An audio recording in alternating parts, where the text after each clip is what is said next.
কংগ্ৰেছে প্ৰথম তেওঁলোকে এটা টকা সংগ্ৰহ কৰি আছে 3 কোটিৰ পৰা 5 কোটি টকালৈ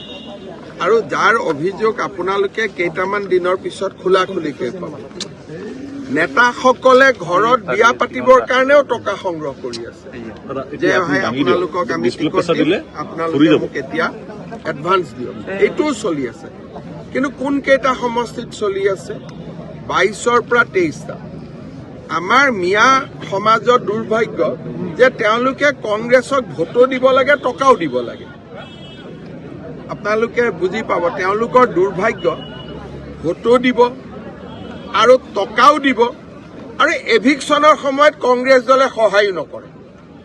আজিও তেজপুৰত এভিকশ্যন আছে কংগ্ৰেছ দলেতো সহায় নকৰে আজি তেজপুৰত আমি 5000 বিঘা মাটি এভিকশ্যন কৰিম তো কংগ্ৰেছৰ মিয়া সমাজৰ মই দুৰ্ভাগ্য বুলিয়ে কওঁ যে তেওঁলোকে কংগ্ৰেছক টকাও দিব লাগিব ভোটো দিব লাগিব আৰু কংগ্ৰেছ তেওঁলোকৰ বিপদৰ সময়তো তেওঁলোকৰ লগত নাথাকে